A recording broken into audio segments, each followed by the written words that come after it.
Okay, I'm back. And now let's work through the other sources. And I'm just going to start up here with source A, which is this reference source, and see what I can glean from it. And the reason I'm here, starting at A, after I've already looked at the other three sources, is because I do want to attack these in the high credibility to mid to low.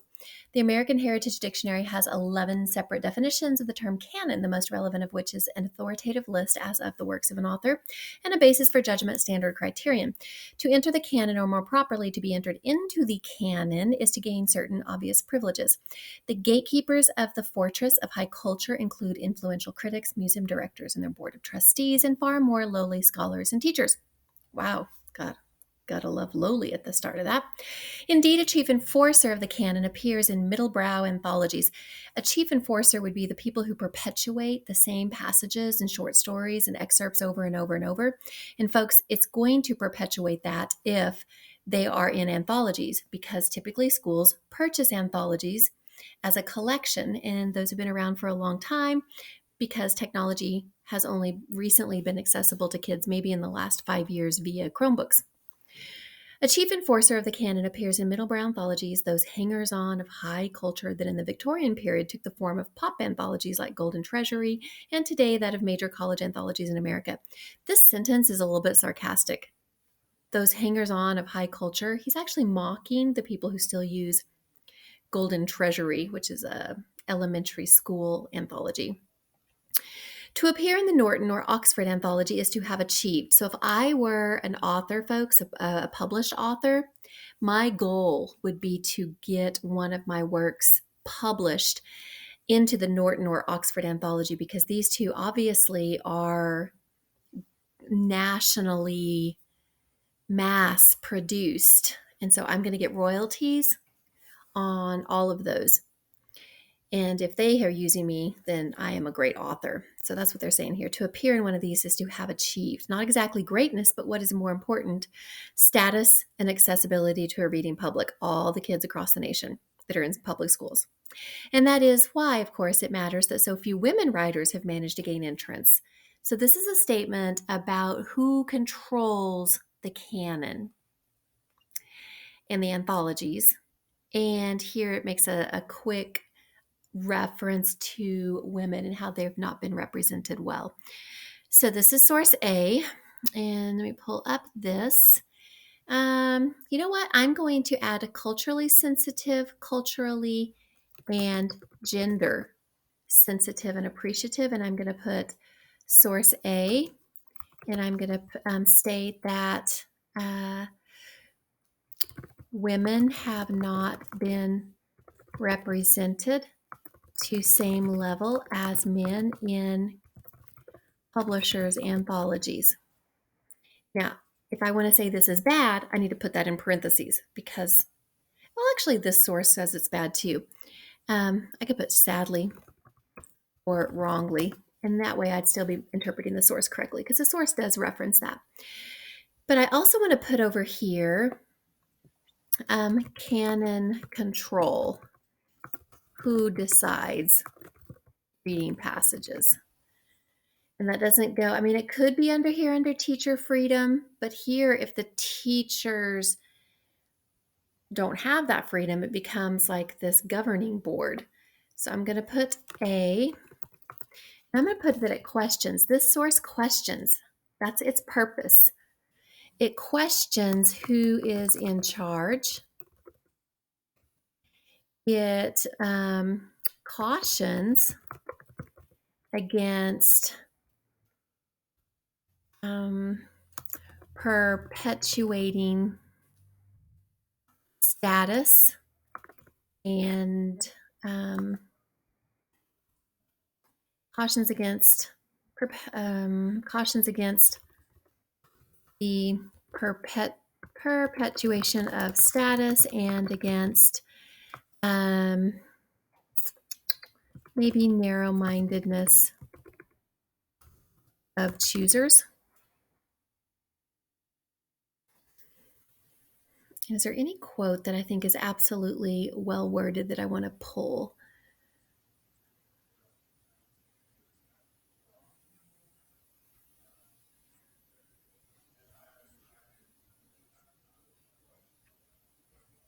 Might put authoritative list there. Questions: who is in charge? Authoritative. Did I spell that correctly? I did not. Let's see if I hover. There we go. All right, let's move on. What sources have I yet? I've hit A, I've hit B, I've hit C. Oh, yes, here we go. It's a cover off of a widely used literature textbook. And a literature textbook is going to be very much like an anthology. It's going to have a collection of works that Norton has decided important to pitch to a school to use for 3 to 5 years. Now, you may not know that it's 3 to 5 years. You may have thought it was every year, but your argument will still be the same. They're pitching it to kids. They are deeming what is important. So it says world masterpieces. So Norton Anthology is deciding what is a masterpiece from the world. It's an expanded edition. It does have some multicultural references to Asian, perhaps art, perhaps a look maybe at social dynamics. Oh, it does. It's art. It's Philadelphia Museum of Art. It's a gift from the Rockefellers, 1946. So what would I do with this? Well, if anthologies here are supposed to represent what a canon might be similar to, it does show that we could become more multiculturally lit and aware if we had a national canon, if we used an anthology. And perhaps the chart would show better appreciation for multiculturalism. So, what source was this? Source D. Okay, I'm going to put over here under the multicultural, I'm going to put source D. Put D, and I'm going to put cover of anthology shows Asian art piece. That's what it was. And then I'm going to put here perhaps reflective of a canon / anthology attempting to incorporate more multiculturally diverse passages. And again, it's just a cover. I can't say that it's saying this. That's why I put it in parentheses. But it does show Asian art. So that's why I put it under the cultural, gender sensitive, culturally appreciative. So that's why it's here. So at this point, I've got E, B, and A, and D all speaking to the multicultural.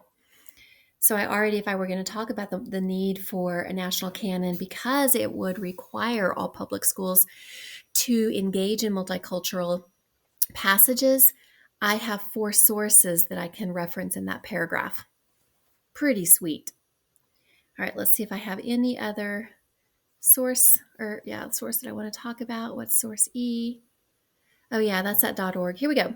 This paper presents a historical overview of research and reading. Oh, we've already read this one. Sorry, it's got Taggy in it. Oh yeah, this really low credibility one. And it's low because I don't know who's running it. I don't really know anything about the forum.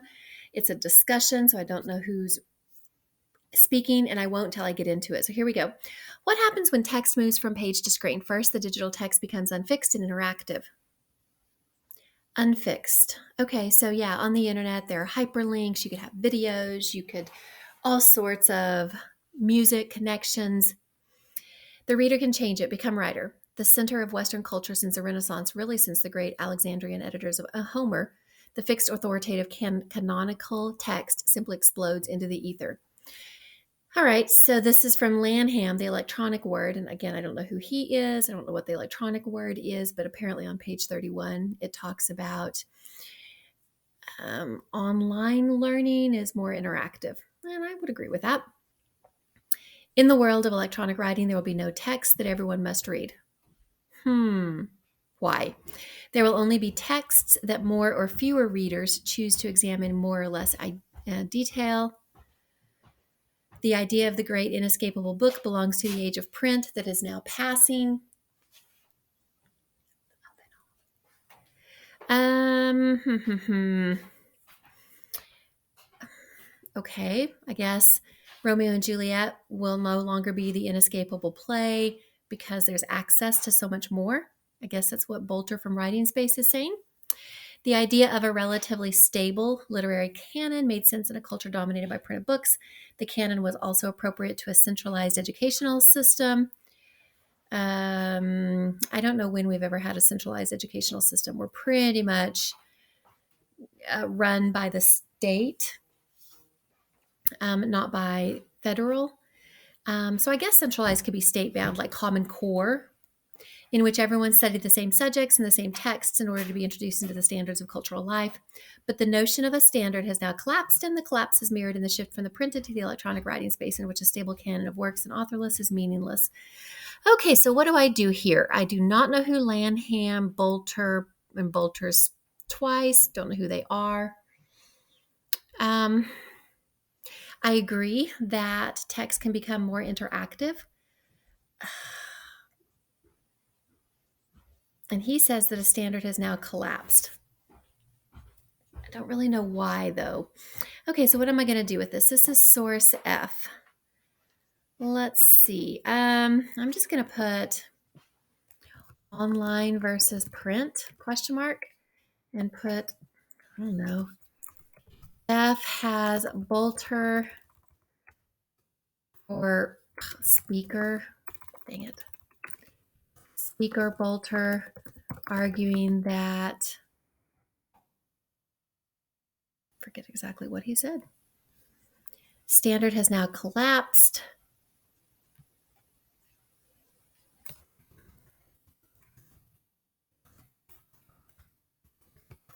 because we do not have a centralized educational system. And then I think it was Lanham stated that online learning is unfixed and interactive. All right. Well, I would argue that a canon just gives you the titles. It doesn't give you the bound anthology. It just says, here's what you need to go read it. And if you want to find it online, go find it online. But so I don't know that I'd put online, or I don't know that I put source F anywhere else. Maybe teacher freedom, maybe. So yeah, teachers have access to the internet.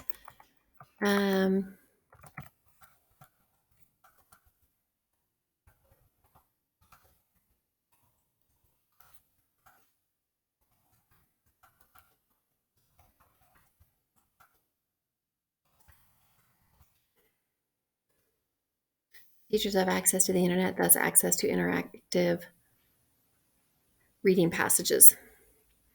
I might put F right there under teacher freedom. I might put it over here under who decides the reading passages. If you can find so many more online, I might. So this is how I would unpack it. And I have multiple sources in column 1 and column 3. I do not have multiple sources in a natural canon without government mandate and who controls.